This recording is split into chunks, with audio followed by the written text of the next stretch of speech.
Hello, you guys. Good afternoon. It is 2 minutes until 12 o'clock over here in the sunny streets of Baltimore. I am out today because I needed to get an oil change. Really, I need an oil change, but I need to get my key fob replaced. So mainly I came because I need to get the battery and the key fob replaced.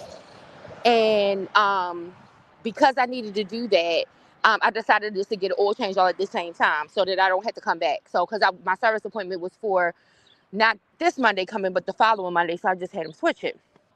So while I'm sitting here waiting for that to get done, I decided to come talk to you guys for a little while. Um, so you guys, I just made a post. I attached Wiley's video. I got to listen to a little bit of Wiley's video, but I wanted to get on and talk to you guys about it because this is something I anticipated happening, right? And I didn't let it be known that I was looking out and watching Real Housewives of Atlanta. I used to watch Real Housewives of Atlanta a long time ago. But I stopped watching Housewives of Atlanta because I just got tired. The same thing like with Basketball Wives and all the other shows. You kind of get tired of just these women fighting with each other all the time. At some point, it gets old. Like you too old for this. You too old to be doing all of this back and forth stuff, right? But when I found out that K Michelle was coming on to Real Housewives of Atlanta, and that Portia was going to be returning, I had a idea that a clash was going to occur. Now, people know that these women, they have been friendly with one another. They've been good with one another. They've been seen out in public with one another, right? But there was a common link between these two women. And I wanted to see if it was going to play out on the show. I wanted to give them more of a benefit of the doubt to say, okay, I think that they probably have matured to a point where this might not come out on the show, right? But I knew the potential was there. So I started tuning back into Real Housewives of Atlanta. Now, the episode I don't think has come up yet where this happens, but it is being reported that K Michelle and Portia are going to get into an argument over their relationship with R. Kelly, their past relationships with R. Kelly.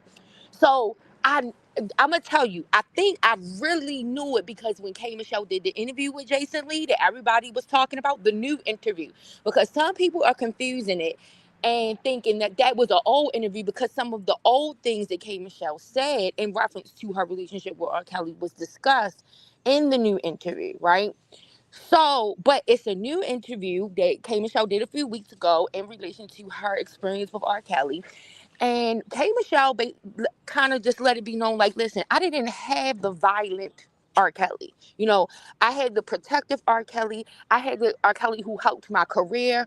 I had the R. Kelly who helped me in a rough patch, in a rough spot. And he was actually protecting me from somebody who was predatory towards me. And so K Michelle let it be known I didn't have that experience. And she let it be known. I'm not saying that other people didn't. She let it be known that she feels like she witnessed some other people who did. She was not on. She didn't give the impression. I know some people who discussed it tried to make it seem like she was giving the impression that she hadn't witnessed any inappropriateness coming from him. She even says in the interview, I'm sorry, y'all, I'm outside, okay? Because since I came live to talk to y'all, I didn't want to wait inside. So you're gonna hear the traffic. So she let it be known that in the interviews, an interview she did with Jason Lee, that she's not discounting what happened to anyone else, but she cannot identify with that experience, right? And so I knew that was going to be contrast to what Portia Williams has stated in the past, what her experience was. Now, this is the thing. Despite Portia Williams expressing her experience, she never moved forward to pursue anything towards like a legal or civil situation. She expressed that she can identify what some of these ladies have expressed in legal proceedings because she feels like she experienced some of the same types of behaviors from the singer, right?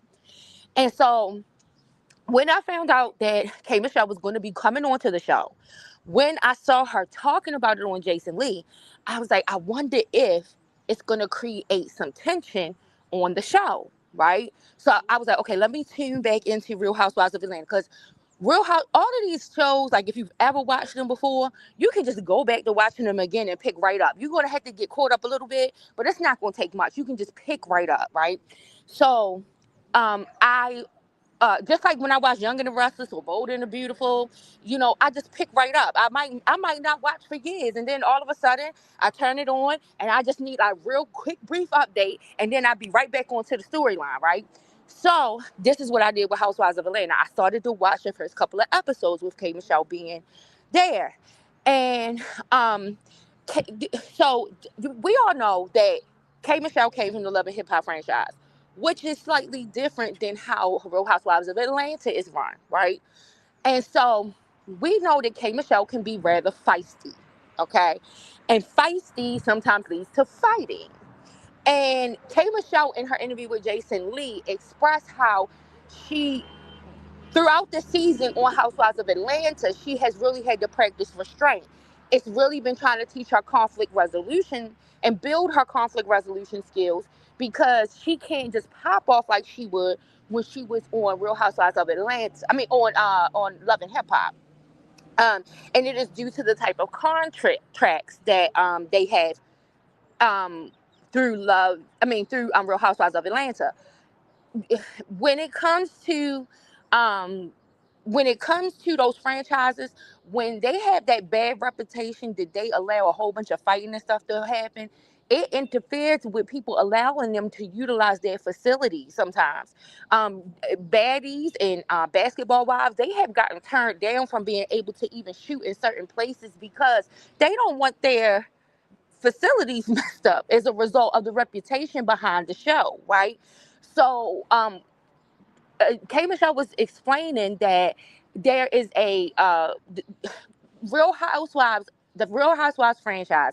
They have really strict rules that you all can fight. You good morning, good morning. You said yes. I knew they would clash, which they already have kind of, but I had no clue. Portia, yes, I knew it, Tiz. I knew it.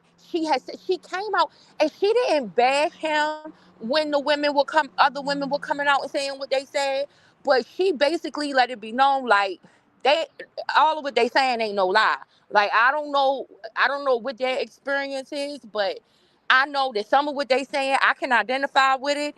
And so she, like I said, I don't think she pursued anything legally against him, but she came out in support to say, yeah, to kind of like back up some of what they was saying, the allegations that they made. And so, because I knew that Portia and K Michelle, they got it. Like I said, they friendly with one another. I don't think that the two of them are say they friends, but they are friendly with one another. They have been seen out in public. They've even been, I think, to a couple of concerts and stuff seen together. So I was like, okay, maybe this is something that they already kind of like hashed out throughout this, behind the scenes or something. And so it won't make it to the show, but I had a feeling that it was very well possible it would, and that's what made me tune back into the show. So apparently, it is being reported that it is going to play out on the show, and that Portia, they are going to find out that the two of them were involved with the singer at the same time that he was married to Drea, and it is going to cause a commotion on the show. And the thing, I'm worried about how much of a commotion, because especially since K Michelle talked about having to practice restraint, I was thinking that she was talking in regards to Shamia and what's the other one, Drew, because it seemed like her and Drew on that first episode, K Michelle and Drew got a little bit of tension. I don't know what made Drew think that she is a more well-known singer than K Michelle, but she kind of like approached K Michelle in a way like it was like, "Oh, you still sing?" Like she's so well known in the arena of singing and entertainment, and K Michelle like is a blast from the past. Like that's kind of like how Drew approached her, right? So in the interview, I thought that the tension that um, K Michelle was describing was mostly coming from possibly Drew and then something that she might have gotten to with Shamia, right? But it looks like Portia is added to the list. Yeah, she is very delusional. Is very. So it looks like Portia is added to the list, and it is going to be some kind of big blow up that has to do with their relationship with R. Kelly, and we will see once it plays out for the public to see on the show. We will see how that works out. But this just goes to speak to exactly what I'm saying. Like, some people have to allow people who had a good experience to be able to cherish that good experience. A lot of times I think that it is difficult for someone who had a good experience with someone who turns out doing something very bad. It's a somber for them because they're not trying to minimize the victimization of anyone else, but it's just that they can't identify with that experience. But what people who had a good experience need to understand is that just because you had a good experience, it doesn't mean that this person is not a monster or did not do something wrong. Most predators, and this is just the reality, this is not exclusive to any one type of predator. Most predators are not obviously predators. To a large group of people, they are going to seem like a loving person. They are going to seem like a kind person. The delusion and the illusion is to make people believe that they would never do what they are being accused of doing. That is part of the character.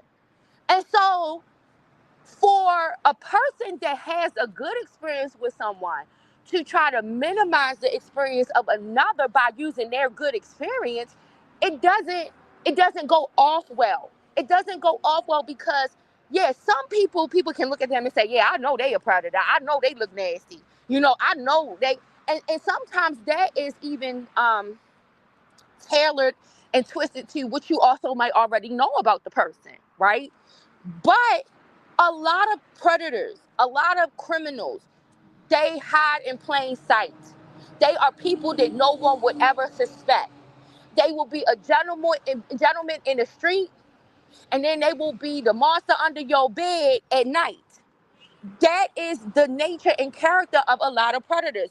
It is not obvious to people. This is why there are so many people when someone does something, they can say, oh my God, I cannot believe that this person would even ever do this. You have so many people who go shoot up a school and go into a place with a bomb strapped to their body. And you have people who come out and will say good things, lots of good things about the person, and they will be in shock and disbelief that these people did these things. It is the same thing. And so I think sometimes it is difficult for people who did not get to experience the bad side of an individual to be able to hold their memory, but then able to say and understand, okay, just because I had this experience, hey Pep, how you doing, boo? Just because I had this experience, it does not mean that this person doesn't have another side. It doesn't mean that this person did not exhibit themselves and display themselves another way when it comes to other people. Apparently, it said Portia was in her teens now. She was in her teens when she was involved in this relationship with the Pied Piper. Now, it didn't say she was underage, but it said she was in her teens. And I don't know all of Portia. I don't even think has even gone into all of what she is claiming was the manipulation and the exploitation. She hasn't really gone into any details. I don't know if on the show if we are going to get to hear some of that or not. I don't know if they're going to keep it clean for Real Housewives of Atlanta, but it is being reported that it is going to be a blow up, and the subject is going to be him, and it is going to be revealed that these two ladies.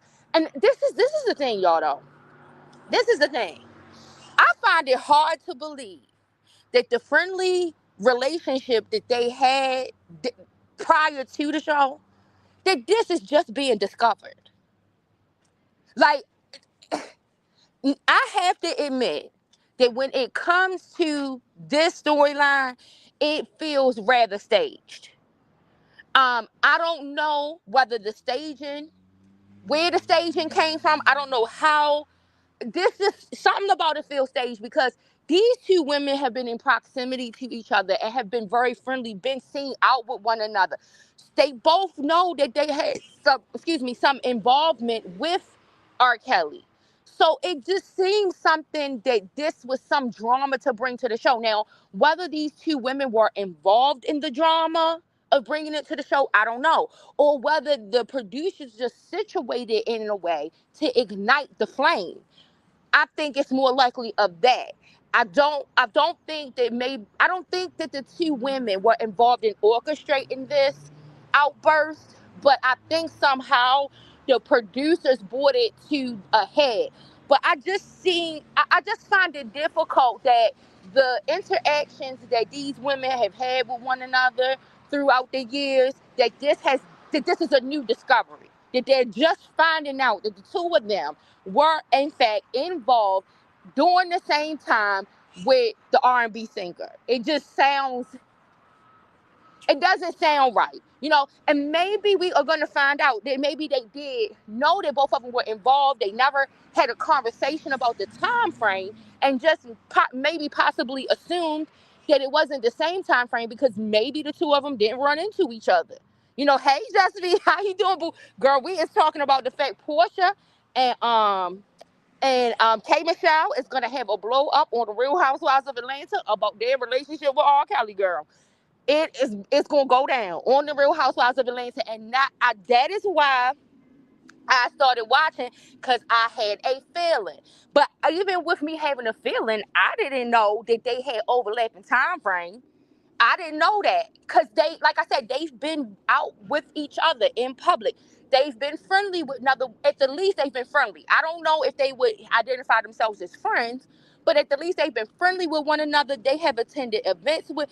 Yes, girl. Portia said that a long time ago.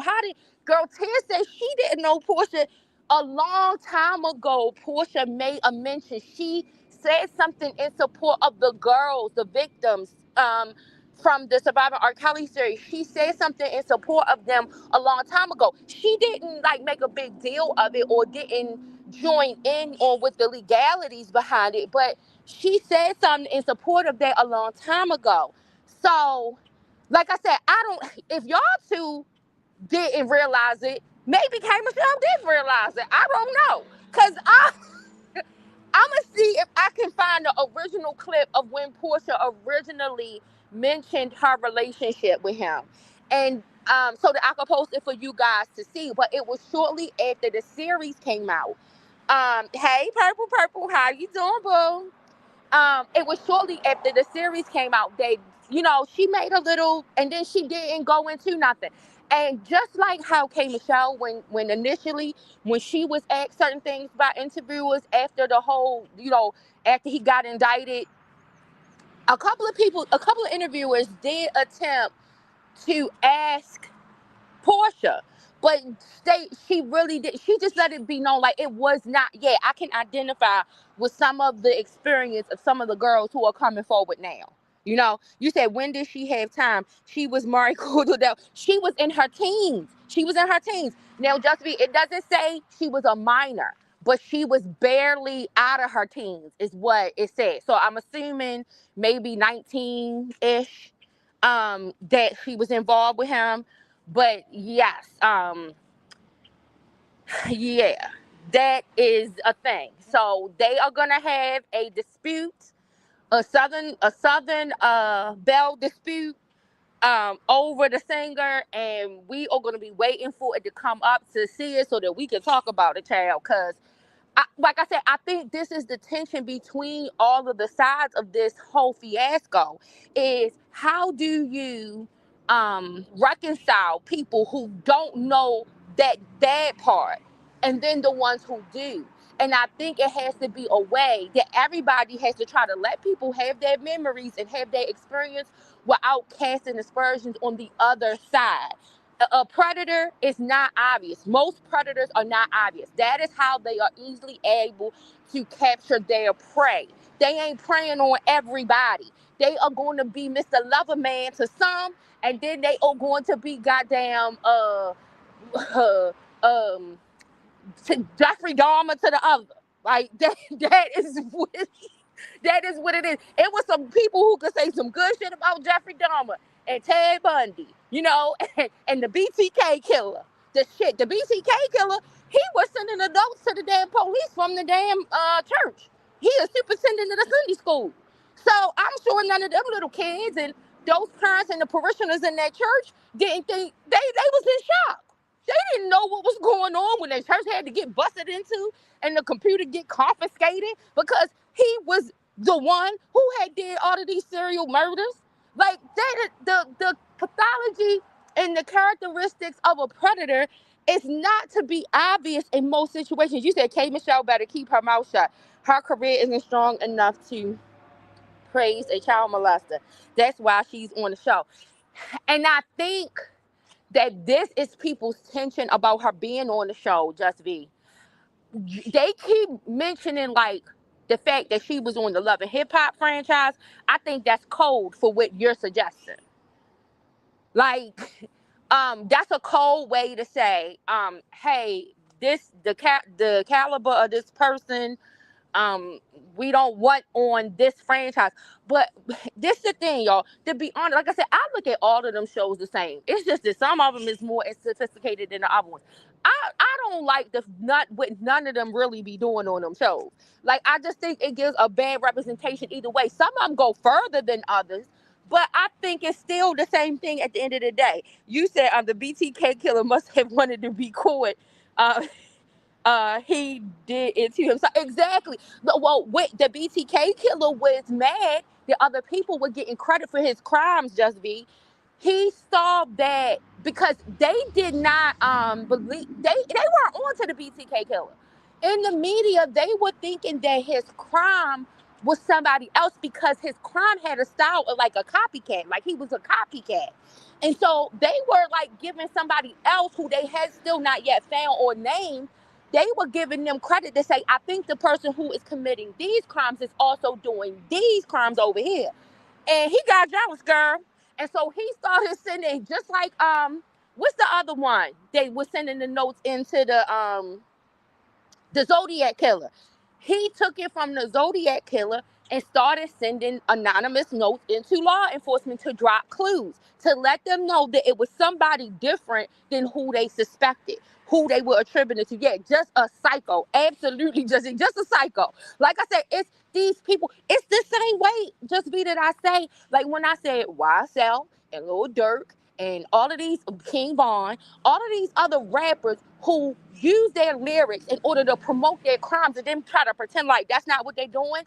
They're doing the same thing that these serial killers do, flirting with law enforcement. This is one of the traits that some of them have. It's the thrill of getting caught but not getting caught. And then when they get caught, they still gonna deny it. Even though they led them to them, they're gonna still deny it. This is something that they do. And this is why I say a lot of times African American men and boys and men do not get labeled as serial killers. But based on the definition of being a serial killer, they fit that narrative. And they have some of the same characteristics and traits that these white men are profiled with. The problem is that a lot of times they don't get labeled a serial killer because it gets attributed to their environment of why they are committing the crime. And it's like, no. Some of this shit ain't because of no damn environment. Some of it, but some of this is not because of the environment. And so the things that they do outside of the unaliving are consistent with the same profile of these white male serial killers that are out here. You said 3 or more murders. Exactly, Just V. And so I mean, like I said this before, even with King Von, when King Von used to go do interviews, he would eat cereal in the interview. He knows he's a serial killer. He knew it. Like, he wasn't confused. He just knows that when it comes to men of color, people overlook that component. They don't call them, they don't identify, they don't label them as that. A lot of times they just get labeled as a thug or whatever. But no, these people they are serial killers by definition. That is what they are. And so, like I said, it's most predators, they not out in the public and letting you know they doing what they doing. So I'm sure he had to romance a few, you know what I'm saying? And then the other ones, he was a monster. And that is consistent. There is nothing unusual about that.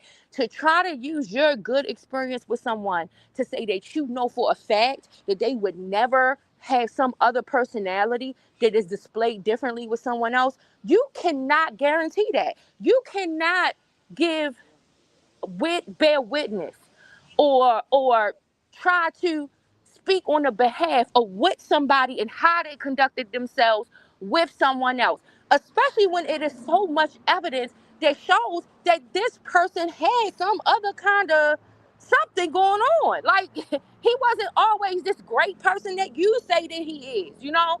And so really people who have had good experiences, you had the good experience, and I understand that sometimes it is difficult for you to try, because it would be just like any of us, right? If one of our relatives did something, that our favorite cousin or something, you know, we would be stuck in between a situation where they did this wrong thing, but I've been so close with them growing up, I would have never thought. And it is hard for your mind sometimes to entertain that this person would be so dark. But the reality is that when there is evidence, overwhelming evidence that points to that, you can't keep undermining somebody else's experience just because you felt like you had a good experience. So you feel like you are able to be the ultimate judge on character.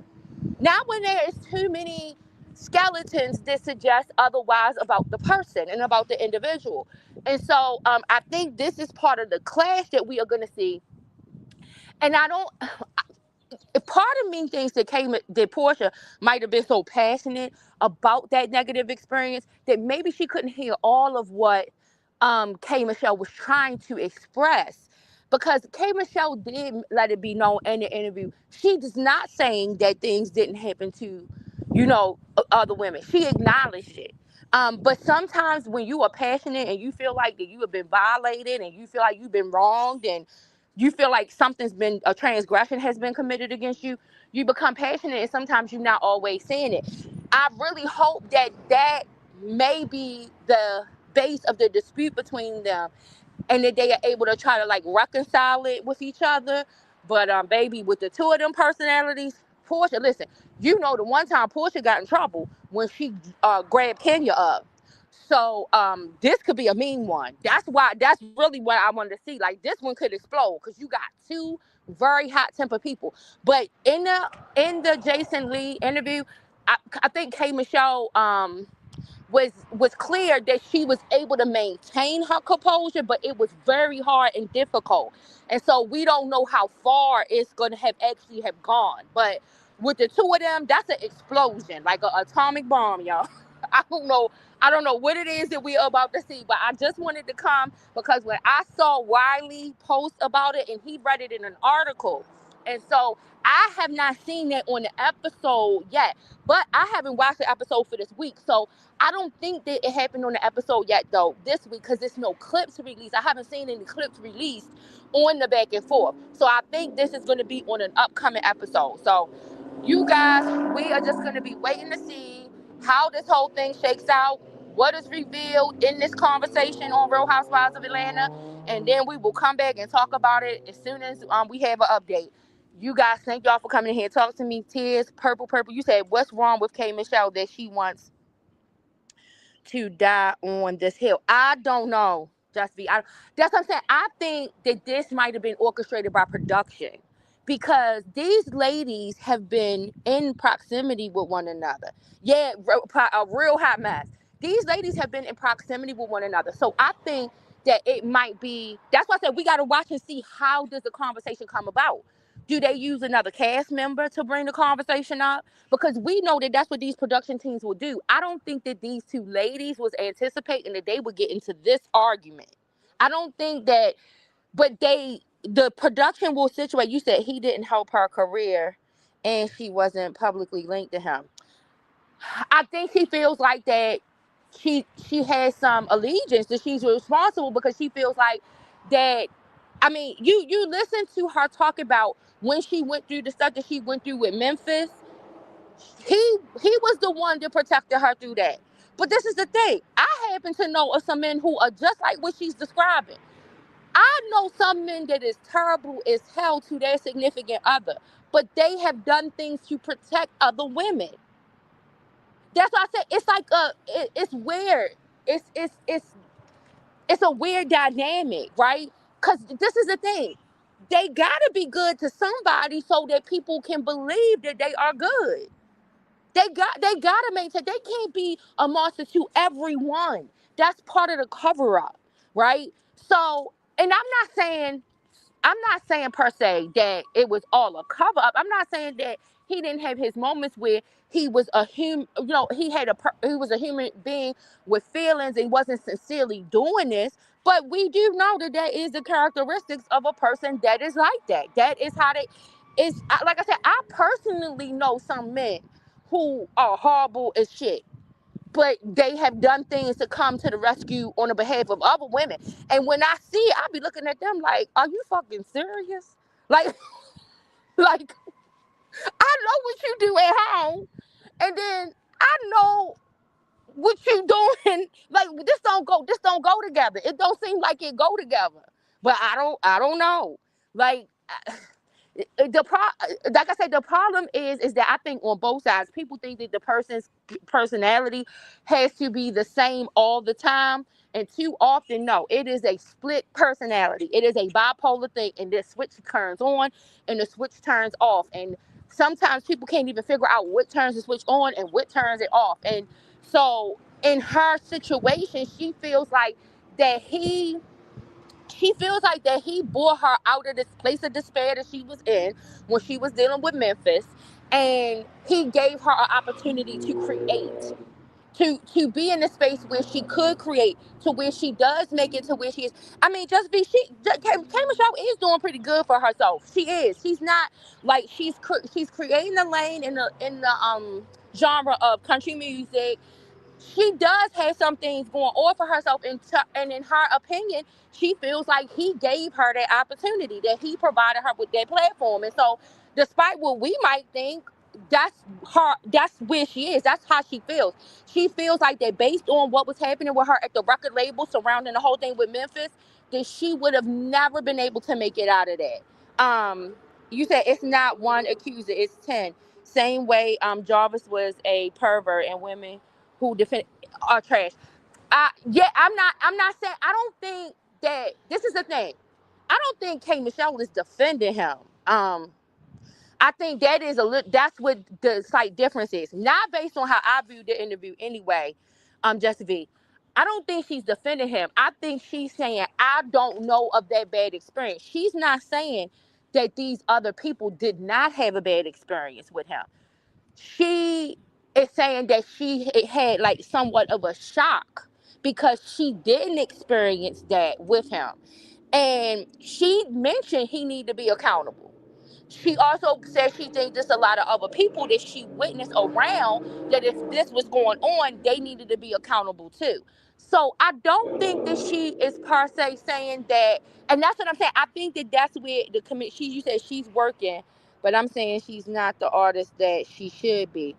She's talented, and do you want to know what? Some of that could have been stifled by what was going on at the label when she was dealing with Memphis and what they were doing to her at the label. And then once she aligned herself with Kels, that was at a trivial point um, in his career as well, because even though he was a hit maker, some of his reputation was not the best. But really, she's saying that's the only person she could find that was willing to work with her, and he came in as a protector to her, to protect her from some of the stuff that was going on, that he was able to, like, I guess, to see the talent that she possessed and was willing to take a chance with her, take a chance with. And I don't, like I said, I don't know what surrounded all of that, but That's how she feel. But she's not defending. I don't think just be. I think it is a difference.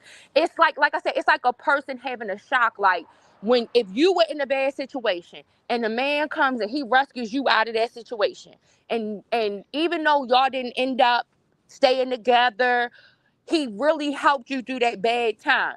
And then you find out 5 years later that he's being accused of all this horrible ass shit and he done all these horrible ass shit to women. You are kind of stuck in a place of, oh my God. Like, I was in that situation with somebody else and this person came and rescued me from that. But he all whole time was over here doing the same stuff to other, like it creates some point of contention for you trying to grapple through it. And so I think that's the zone that Kay Michelle is in, because she, according to what we heard us on the interview, she's acknowledging that she believes these girls, that she don't think that they're lying, that she's even contacted and reached out to some of them to see if there's anything she can do to help or whatever. She's not denying that he did these things or that he need to be accountable for the things that he did. I think she just thinks that it's really sad because she knew a whole different side of him, and that was the side she can relate to. Um, she said the shift in blame is not supportive of child victims. We don't know yet. We don't know what the argument was between her and Portia, so we don't know if it was a blame shift. You know what I'm saying? I know what she said in her interview, and based off of what she said in the interview with Jason Lee, um, I I agree. This is the thing, Just V. I believe that he needs to be accountable for what he did. I also believe that there's a whole lot of other motherfuckers who should go to jail though, because, and I'm not saying that he should be released. I'm not screaming no free R. Kelly. I happen to think that R. Kelly got a very generous sentence because compared to some of the individuals who are charged with the same shit he is, they are doing triple digits. I think that Bonjean did a great job and trying to deal with that pre-sentencing report and stuff to get it to where it was. Because there are lots of other people who are charged and have been convicted of similar things, and they are doing they are in the triple digits, right? So that's my personal opinion. But I do think that some of those other people around, some of those parents, they also should be. It doesn't mean that he should be released. They should also be, because you're talking about the welfare of minors. It's just like yesterday when I was talking about how did Celeste get on a plane to go to London, right? Who participated in that? They need to be held into some account that this girl made it to London 14 with this grown man. Where are they at? Like, and I don't, in this case, I don't think that this is a case where it's Celeste's parents. There are some other people who aided in that girl being able to get in a plane to go to London. You said, I find it interesting that she knew what family was at the house cooking, but had no clue what was happening. I don't know. It's possible maybe she didn't know the whole story. I don't know. That's why I don't even try to, because both her and Portia have been somewhat ambiguous about how they talk about their experience or what they saw or whatever, right? I don't know if she maybe realized at the time that uh stuff, I don't know. Maybe she didn't realize the minor activity. Maybe she knew that the girls was rather young. Maybe she didn't know they were minors at the time. And so maybe because she saw the family there, she thought, well, yeah, they probably barely legal. But, and then she might not have known about the violent component. She might not have known about the questionable whether they were participating or whether or not they were um being forced. Like she might, I don't know. I'm, like I said, it's they both of them are very vague in their statements. So that's what I'm saying. Maybe we're gonna get some more details when the season about the situation. You said, and I was shocked that Celeste came from her family home to the scene of her. Remember, Just V? I told you. I was like, she was not with him. I did a live yesterday where I went through the brief that was released from the district attorney's office. But remember when we were having the conversation and I was like, something don't seem right. Why are they only charging him for these child molestation charges from September of 2023 to September of 2024? And so then it was revealed also that there was an update on, this is on Celeste, y'all, so we can switch gears a little bit. So, yo, I'm outside because I'm over here getting the oil change done, and because I'm talking to y'all, I ain't want to be inside the building talking, so I'm outside. So y'all gonna hear the birds, y'all gonna hear the traffic, y'all gonna hear everything. You said I missed it. I was getting my hair braided yesterday. Okay, yeah. So the she there was okay. Apparently, through from September to November, that from September of 2024 to November of 2024, there was a period of limbo on the relationship. Like the relationship was in that trivial period because Celeste was getting upset that she felt like all he wanted to do was contact her when he wanted to have sex, all this other stuff, and she was getting upset. But I also think that we might end up finding out this because I was watching BJ investigate. She did a video yesterday, and TMZ made this update. But BJ investigate. I watched her. I first saw it mentioned with her. So she was saying that the death certificate had been changed. So there was some other changes that she discussed being made, but there was one specific change that TMZ noticed that she wanted to come talk about, and the change was that there was a question on the death certificate that asked, has this individual been pregnant within the last year prior to the death? And initially it was checked off no, like an absolute statement, right? But on the updated death certificate, the status of whether she had been pregnant within the last year was changed to unknown, right? And so this is something that TMZ picked up. This is something that BJ Investigates was talking about from it being released on the TMZ side. The document, they showed the document, right? And I'm wondering if the date stops in September because maybe she had gotten pregnant. That September 2024, maybe she had gotten pregnant. Maybe she needed to uh she resolved the pregnancy or whatever. And this is when she probably was feeling like feeling away because during that time you can't be active or involved with someone or you're not supposed to. And so when she during the time if you had to have a procedure to deal with the pregnancy. And so that would seem like that's about right, that time frame in between sometime of September to November. And then if she was expressing that, listen, I'm noticing that you are being public with other girls. You are, I done had to have this done because the prosecutor said that there's some arguing. They said that it was some arguing about a termination. There was some talks about Plan B, like all of this conversation. This is something that the prosecutors confirmed. So I think that it is possible that after that procedure was done to terminate what may have possibly been happened, which might be a pregnancy, then um, David terminated the relationship in November. So this is why we have a timeline. Remember when the charges came out, and we were like, why did they only charge him with child abuse, sex abuse from September of 2023 to September of 2024? I think that's why.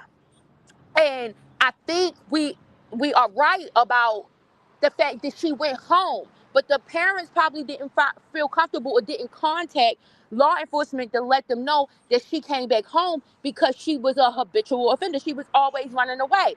And I told you, law enforcement will, especially when they know a parent has been struggling with a delinquent teen, they will advise a parent to do stuff to try to keep themselves sane sometimes, to keep themselves protected legally and to keep themselves sane because they will see the struggle that the family is going through with trying to deal with the situation.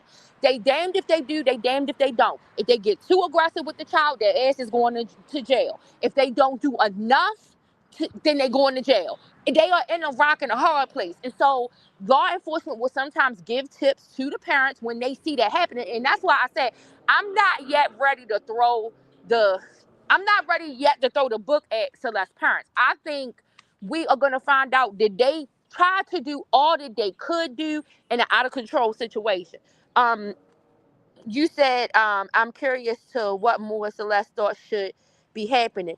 She was 14. Did she maybe realize that their relationship was wrong and that Moore didn't include him? You said at trial, I want to hear that they were looking for her between April and September. I don't think that. Yeah. I'm trying to figure out what was happening between the April and September time frame, from the time that she was unalive to them finding her body. What happened? Um, if we're gonna find anything out about that. Maybe in the preliminary hearing we may get some details about that. But yeah, I don't know. But just see, this the thing. I know I had friends at the age of 14 who had these head over heels relationship with these boys that I did not understand, because I had a boyfriend, but I wasn't head over heels or nothing like that. But some of them, they was like crazed out over the. I don't know. She's the way that the prosecutors are saying is that she was mad with him. She was angry. She told him that she promised him. She told him that he promised her that she would be with him forever. That they was gonna be forever. That she was gonna be in his life forever. And as a result, on April the 22nd, she threatened him and told him that she was going to expose him. That she was going to ruin his life. That she was going to ruin his career. This is what the prosecutors are saying is in the text message. And so this is laying the motive. This is why that laying the weight was added. This is why that laying the weight was added, because they are saying that he did this with the sole purpose. He had her come there with the sole purpose of this plan. He went and ordered the stuff off of Amazon, and to get prepared for it.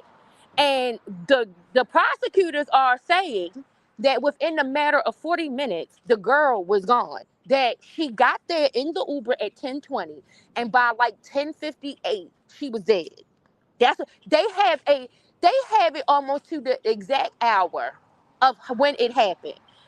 You said I can understand them becoming frustrated with her refusing to act right, but her being at their house changes things. I thought she was already away from home for over a year. Yeah, but this is the thing. If she's just frequently just leaving out of the house, right? If you're home, like people have to work. It is so much that people have to do. You cannot be over top of a child 24/7, no matter what it is that you do, right? These people, they immigrants, they come from El Salvador. We don't know what type of family help that they have available to them. It's just so many components. You said you want to see how they prove lay it and wait. We are about to up our true crime. Exactly, exactly. Just be, yeah. This is definitely, that's what, when I'm looking at these cases, I'm looking to see, like, to understand the process. This is all a part of understanding the legal processes. This is all a part of sometimes understanding even your own rights in situations or what you can do. There is something from this situation that some other set of parents somewhere might be able to learn from what happened to Celeste. Because while these parents may have felt like they didn't have, like, stuff was out of control and it was no option, by the police revealing some parts of their investigation or what they tried to do in order to try to go find her or whatever, it might help some other parents struggling with a similar situation try to know what they need to do to help their team. You know, you don't it also might make some parents aware of the online activity that their teens are having, because some parents are completely oblivious to how these kids have defined themselves in these virtual spaces. They have no clue. They might not be like me, that I'm, inquisitive, I'm asking, but I'm not just relying on my child to tell me about her gaming experience. I also explore things outside, and then when I find things that she hasn't talked to me about, then I will start to ask her about it so we can have a conversation. See if she knows anything about it. Which she can add from being somebody who also navigates this from the inside of it, you know? And then I have my friends and my family members that I talk to about it, because when they are sometimes just looking at it like, oh, my child's just on a video game playing a video game. It ain't no harm in that. No, it's a lot more to that. There is a whole underground world to this video game playing than what we even know. You said, did you hear her parents were investigated for neglect? Someone made an anonymous report. So many people knew about them. Okay, so listen. And this is the thing. That's why I say, that's why I'm waiting for more details. Because I'm not automatically assuming that her parents did not do something. But based off of some of the stuff that I looked into when it comes to these nihilistic groups I was talking to you about, these extremist groups, they have a playbook. And in the playbook, in order to, for them to protect their virtual space, right? They teach young, these young kids, and then these adolescents, these preteens and teens, what to do in the event that your parents try to interfere with your online activity, right? And part of that is reporting your parents to CPS. That is part of the thing. I had posted a video of a man who interviewed with Chris Hansen, and his daughter ended up unaliving herself. But he was describing what was going on. And just read, this man said that even after his daughter has unalived herself and is gone now, that no matter how many times they have moved somewhere else or how many times they have changed their phone numbers, that these kids and young adults that are part of these nihilistic groups still find some way to get in contact with them and continue to torture them virtually, talking about it, sending pictures, doing all, and they have not been found. The FBI said that these groups are the biggest terroristic threat to America and abroad. Is the rising of these nihilistic extremist groups, and it is hard. Because I keep saying this, these kids know more about this and that than the adults that they are living with. You said, I don't think they were neglectful. I think the parents didn't know what to do. That's what I think. You said I feel the same way about Rashona's parents. Okay, I'm gonna be that. I'm gonna go there with Rashona's parents up to a certain point. I'm not even gonna go there on what up to a certain point. In some way, I feel about it, but then at a certain point, I gotta depart from how they handled it. Right? I agree with them up to a certain point, but I think at a certain point, I don't know. I think that feeling of um not knowing what to do, I question that. I don't know. And that's why I don't give an opinion on it, because I quite don't know how I feel about it. But it's just like initially when I didn't talk about the David situation, I'm gonna tell y'all why. So when I initially did talk about it, but then I was waiting because I wanted to see like what unfolded from it, right? Because of how I looked into how these kids are conducting themselves online, what they are doing, the pet mutilation, self-harm they doing, they're committing suicide, they're going and go committing these mass murders. Like, do y'all remember that girl who went up, I cannot think of her name, but she went up in that Christian school and she killed um, a teacher, a child, and then injured 6 other people, and then she turned and took herself out? She was part of one of these groups. And then there was a series of more school shootings after she did that. And they did these shootings in homage to that girl. These are kids online that orchestrate this type of terror, right? You're talking about people between the ages of like 11 and 21 years old, the majority of them. Like I said, one person that I've looked into so far was 27 years old. But the majority of these people, they are between the ages of 11 years old and 21 years old that are doing this type of terror. And so when this whole thing came out in the situation with David, right, I was on the fence. This is what I'm saying. When I say now, yesterday when I was saying like they couldn't put me on no jury because I believe he did it, I didn't always feel that way. I didn't always feel that he killed her, right? I looked at what all the realm of possibility could be. And I felt like maybe she killed herself. Maybe she came to his house. Maybe she killed herself. And maybe because he is a star, he was on the brinks of his record, first album releasing. Maybe he got scared. And then maybe this was his reaction, right? So, and I think that this is exactly what caused the investigators, the prosecutor's office, everybody else to have pause, right? Based on some of the online activity that they saw. You said, I thought it was a drug overdose.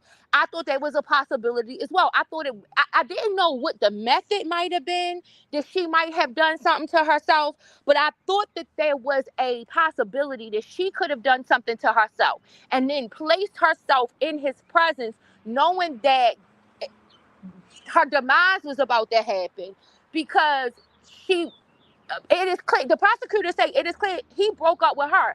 And I had a feeling that that was the case. In the beginning, I was like, okay, it seems like it might be some way that he might have broke off the relationship. And then um, this might have had this type of response from her. And this might be what she did. And so did I have an issue with the fact that they were talking about the dismemberment of the body? Absolutely. And did it just seem like to me that that would be an excessive thing to do if somebody unalived themselves around you? Yes, but you don't never know like what can happen in the mind of somebody when they are afraid that their life is about to be ruined because of something, right? And so I was initially, prior to some of the rest of the stuff coming out, when they went to go arrest him, that I was still leaving that as possibility, right? That was a possibility. Now I didn't understand why the body would have been left in a car for so long. I couldn't understand why the car would have been placed in a neighborhood, and then I didn't understand why you would let the registration run out on the vehicle, like, because it was something about the tag that the neighbor that called on the vehicle for the vehicle to be picked up said that when they walked by it, they detected an odor. But when they took the vehicle, it was something about the tag had expired or something like that.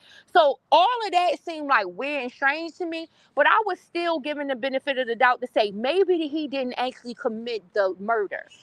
Yes, he had the inappropriate relationship. Yes, he probably did discard the body and do that, but did he actually murder her? And so that's what I was waiting to hear.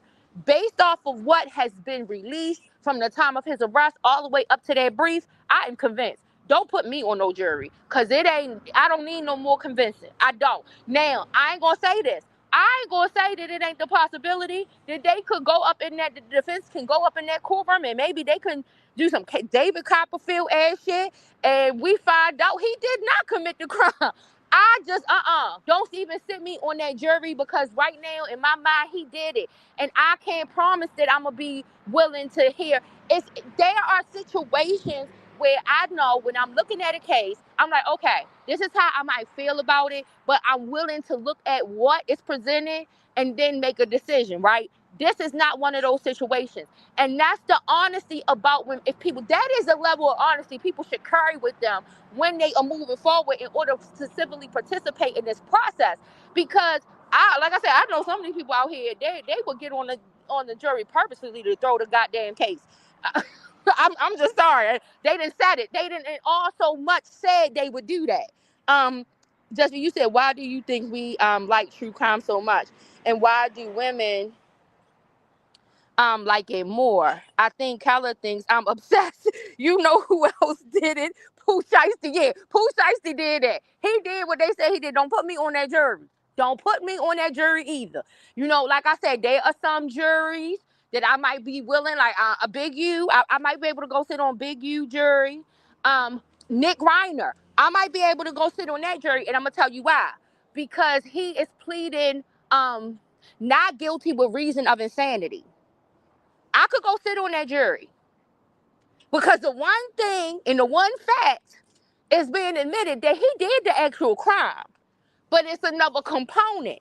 And I do believe that this boy has a lot of mental health problems that need to be explored in this case, in this trial. And so I could sit on that jury, right? It, I would be interested to sit on that Nick Reiner jury. You know, he hasn't been indicted yet either. He's still waiting for a preliminary hearing. They're anticipating that his preliminary hearing is going to be in September. So that's what I was saying. With David's preliminary hearing, we could see it get pushed back even more. Right now, they have a status conference scheduled for May the 12th, and then the preliminary hearing is supposed to start May 26th. But it's possible that when Blair Burke goes in there and that team, they might still try to exit even more time. I don't know. You said and he's so cute and Little to be doing all of that. But I thought the same thing about it. Exactly. Like, it's like, it doesn't matter. I don't know why people think that when someone commits a crime, that everybody automatically just loses the affinity for the contribution to the culture that they have made.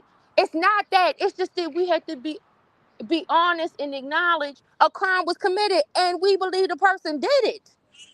We believe that the person did it, and we can't take that away. Do we look at? I look at all of this like it is a shame. I think Just be. I am interested in true crime. I can't say for everybody. I think overwhelmingly, maybe women are interested in true crime because a lot of times women are the victims of a lot of these crimes. So that's one thing, right? But one of the reasons why I know I am intrigued by watching true crime is because the activity, the behavior, all of the things that the criminal does, it it makes me perplexed, right? Like, I'm trying to figure out, like, how did you think you could get away with it? When I look at like cold cases and old cases, I'm looking to see, okay, look at how this person got away with this for so long, right? Because of lack of technological advancements. Look at how long they got away with it. I'm always looking at, I think for me, it is really about looking at human behavior and how human behavior comes to do some of the things that it does. Like, that's my fascination. I can't say like for anybody else, but I think overwhelmingly a lot of times why women are really intrigued by true crime is because a lot of times they are the victims of the crimes. And so it makes them like obsess over, I might be out one night and then something could happen. So I need to know what I need to do. I need to know what I need to be looking out for. And I think that then we start to look at these situations and pay attention to what's happening, and then it becomes somewhat, and I hate to say it like this, but then it becomes somewhat of a sport. You know, it becomes somewhat of a sport for us to then look and see and to try to figure out all the ways that we could end up being a victim if we aren't paying attention, you know?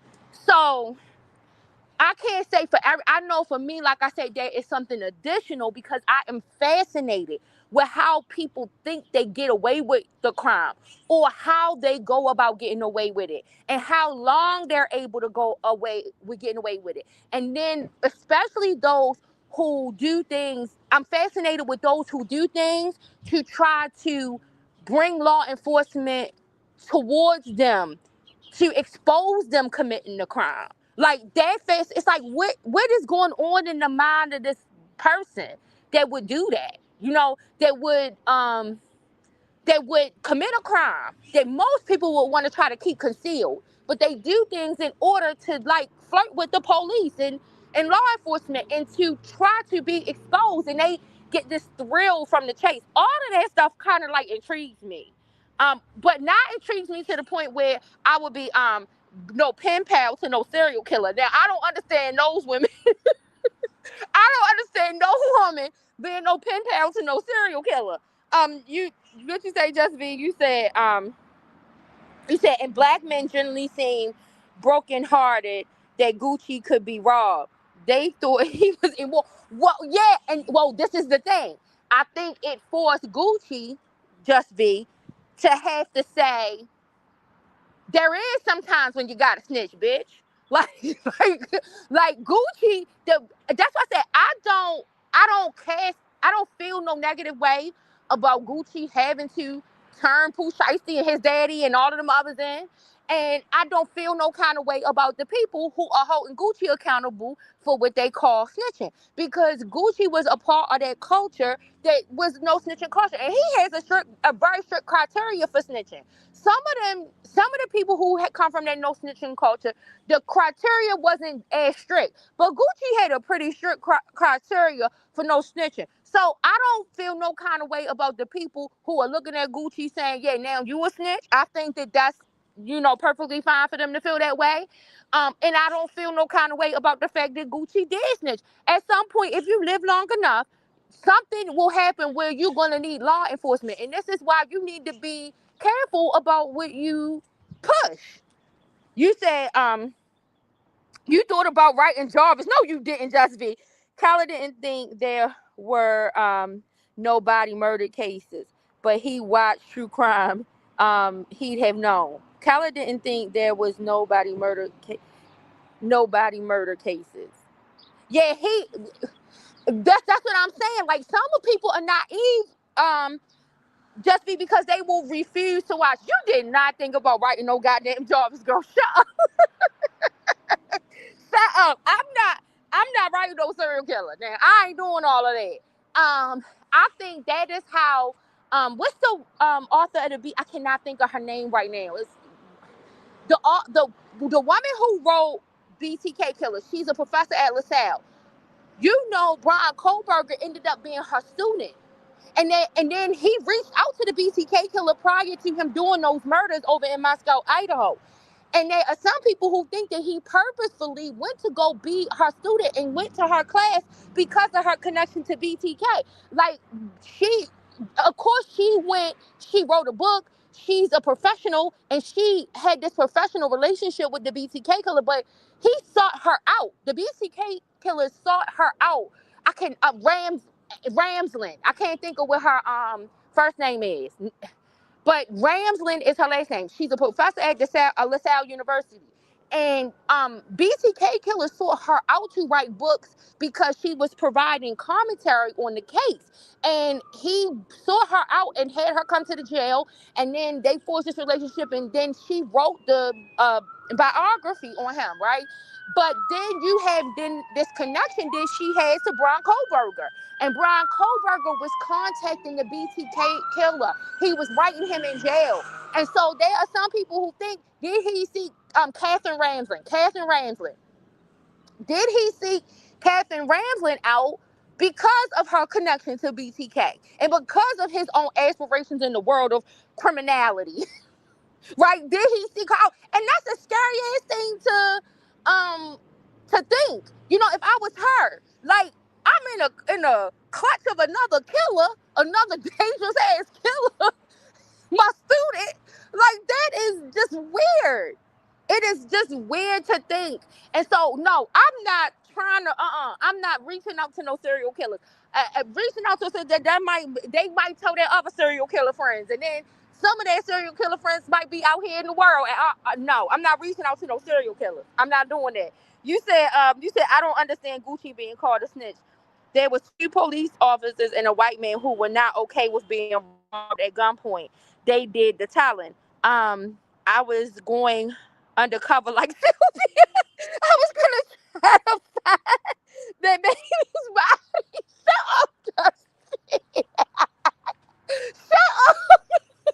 Girl, I would have, listen, I would have had to come to where you are and say some sense into you if you would have did that.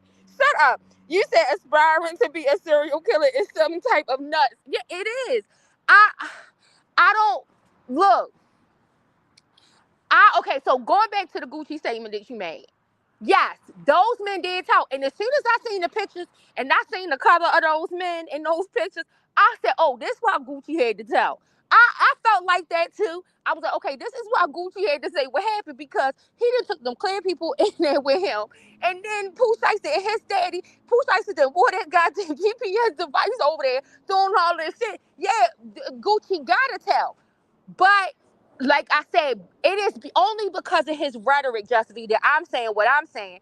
It's only because of his own rhetoric and what he has supported within the community that I'm saying it doesn't bother me that people now label him a snitch, because that's why you need to be more careful with your rhetoric. You never know when it's going to come back to you.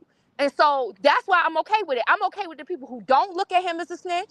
You know, if I was to measure the standard, I'm not looking at him as a snitch. But a lot of the behavior that Gucci look at as being a snitch, I wouldn't look at as being a snitch. Like I said, my opinions on that no snitching culture have changed dramatically.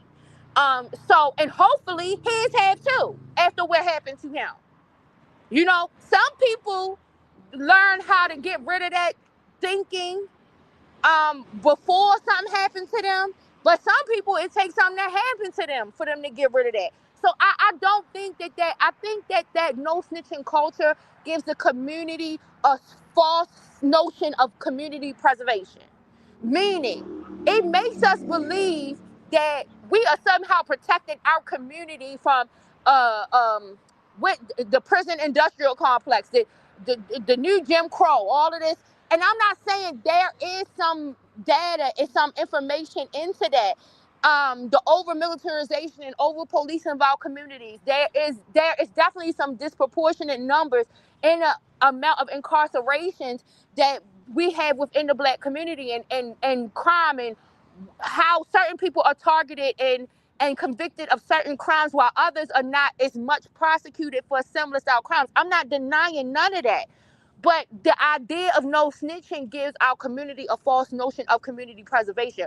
We are not preserving our communities. I feel like we are allowing just our communities to be destroyed from the people in our community, because we are protecting them with this type of doctrine. So I don't know what the remedy is, but I just don't really believe in that no more.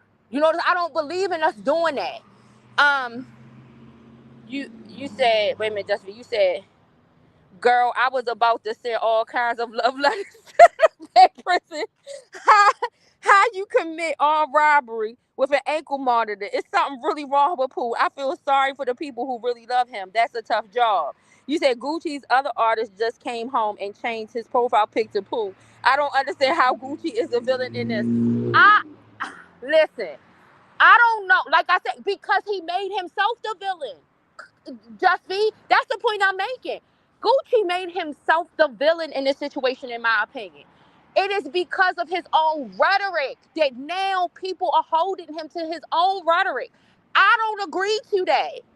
I don't agree with what the people are saying, but I don't blame the people for holding him accountable to his own rhetoric either. You see what I'm saying? Gucci did tell. Now, them men went in there and told, but they say that they had Gucci did tell. And he probably felt like, yeah, he had to, because he had them men there. We don't know. Maybe Gucci wouldn't have if the men weren't there. My other theory is maybe, Gucci was so strict on that no snitching doctrine before he was getting his bipolarism medicine, right? One of my homegirls always refers to her bipolar disorder as bipolarism. So I be saying that, right? So maybe he was saying all of that rhetoric before he was on his good bipolarism medicines that was helping him, to control his anger and all of that other stuff. Maybe now that he's on a proper regimen, now he sees like that, hey, this shit don't work. I don't want to die. I don't want my my wife and my children to be, possibly in harm's way. And so he might have a change of heart. I don't know. But I don't feel no type of way if there are some people who do look at him that way, because they are actually assessing him based on his own rhetoric. And so he got to come out some kind of way and deal with the fact that he helped to perpetuate and peddle the rhetoric that is now judging him. You know, that's how I look at it. You said Gucci pushing 50, has a wife, young kids, and a mental illness. They are doing him wrong. I don't. I don't know. I don't know, Just V. Like I said, I don't feel a way about it one way or the other. I could see both sides of the conversation, and I don't really feel like it one way or the other. I feel like he has to be accountable for what he's pushed out here in the culture. You know what I'm saying? Like, and then you gotta consider like all of the crime that Gucci asked and done his own damn self. And then tried to measure people up against that no snitching and somebody snitching on him and all that. Like, I just, I feel like some we get judged by the same measure. We get judged by the same measure. That's how I look at it. You said someone said Gucci had robbed people before, and no one told him, so he knows. But is that that's a good Gucci didn't committed a lot of crime. You know what I'm saying? So we're not talking about somebody who wasn't counting on that nobody wasn't going to snitch on him. And I honestly think, like I said, I think it was very stupid for Pooh Shiesty to go up there and say GPS. And when I found that out, I was like, oh my God, what in the heck? But it's part of me that feels like, just like what I was saying, how criminals flirt with law enforcement to try to get caught. I'm wondering if that's the mentality that Pooh Shiesty got. Like, okay, I'm gonna go commit this crime, nigga. You don't want to let me go from off your label. You holding me hostage. Okay, I'm gonna go commit this crime. I'm gonna hold you hostage. I'm gonna force you to let me go. And based on your own rhetoric, I'm gonna see if you gonna turn me in. And so what that I got this ankle monitor on? I want to see if you gonna turn me in, cause you the one that's been out here pushing to the culture a no snitching code. So I think it's a wild chance to take. I think Gucci a wild boy. I mean, Shiesty a wild boy. But I think it's almost a dare. And the thing is that I don't really think that law enforcement need Gucci to say anything. But I think it was just a dare. Like I said, these people will be going through the mind of the criminal. Sometimes that's the thing that fascinates me, Just be. I'm not a criminal, right? Even for some people, I was explaining to somebody a few days ago. There is a difference between a person who commits a crime and somebody who is a criminal. Anybody can commit a crime because anything can happen to where a person could end up committing a crime. But that doesn't necessarily mean that they're a criminal. Now, you have some people who have a strict criteria, and they would say, yes, it does. The fact that they committed a crime, they are a criminal. I don't happen to think that. I believe criminality is a lifestyle. It is something that you do. Pooh Shiesty, he's a criminal, right? And it might be difficult for us to understand it because we don't have a criminal mind. The criminal mind is what fascinates me. All the things they think they can get away with doing, how they put things together. Like, I have no idea about that life. So I be looking at it fascinated, like, why in the world would they even think they could do this and not gonna get caught? And then, like I said, for those cold cases prior to all of these technological advancements, I am amazed at how they got away. I am. I'm amazed how sometimes they able to go back and use modern day technology to find who did this way back when. These people never anticipated that when they did these crimes, because this technology did not exist, that they would ever get caught 20, 30, 40 years later. But that is now what we are experiencing. And so that's why I have a fascination with true crime. I can't, like I said, I can't say for everybody, but I think that overwhelmingly women are the ones that are more into true crime because they are oftentimes so the victims of them, and their children are the victims. And I'm not saying the children belong to the men too. I'm not saying that they don't, but a lot of times women invest when they are into things like men. Sometimes are not more likely to think about the crimes that could be committed against their children ahead of time. You know what I'm saying? So that might be why women overwhelmingly are more interested in it, because when they see all of these children disappearing, missing, they got their own children. They trying to keep them safe. They are trying to understand the mind of someone who prays, somebody who goes after children. These are all of the things that lead people into the world of true crime community in order to watch this stuff and see this stuff happening. You said when I first saw the story, I thought it was just an internet live. Yeah, you said I bought his damn daddy too. Not only was he wearing a monitor, but his parole officer called him and he took. Oh wait a minute, I did not know that part. Just be, I did not know that he took the call from the parole officer. Well, okay, did the parole officer call because the monitoring device was going off, the tracking device was going off or something? Um, You said, yeah, Amber, his daddy went and got the vehicle for them to do the crime. And then after, this the part that got me, Just V. They went and got them the vehicle for them to be able to come there and do the crime. But then when all of them went to go back and leave and depart ways after the benediction, They had to get on a bus, on the Greyhound or whatever. I'm like, what?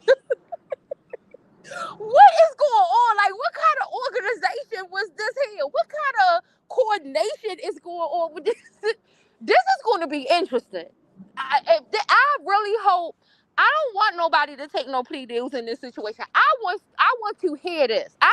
This is going to be very interesting to the mindset of all the individuals involved in this crime to see what they was thinking, and that's if we even get any testimony out of them. We might just get a whole bunch of I do not recall, but I am interested to hear the stories. You said, yeah, right, before the robbery. Yeah, the daddy went and got the damn car. And then now, Wet 100 over there on the 100 side or whatever side he be on, he was mentioning something about Pooh Shiesty daddy having some kind of cooperation agreement with the government on a crime that he had committed a while back. And so I'm like, okay, well, what is all the girl? This shit is fascinating. I don't. You said yes. He called and told him he wasn't supposed to be there. He told her he was granted some time, recreational time. Went inside and pulled out the pickup. Girl, shut up, shut up. See, just be. This is why I can't. I can't. You said this is the most epic ghetto tale about exactly. Like, yo, this is like, oh, hood novel. Like, what is going on? This is like the best hood novel I done ever seen play out in real life. What is going on? This is crazy. I don't need nobody to get on that same talking about they do not recall. I need you to recall every goddamn thing because we need the details of this story. Don't get up there doing that. No, I do not recall. Right? I don't want to hear that. Girl, Lord have mercy. Well, it has been a pleasure talking to y'all today. I hope y'all had a pleasure talking to me. I'm still waiting for them to go in here and see if they is almost finished with this daggone call. Because it ain't no way I should have still been here talking to y'all this long. And I will come back and talk to y'all as soon as I have an update on some more news. If I don't talk to y'all before the weekend is out, y'all have a great weekend. And I love y'all. Peace.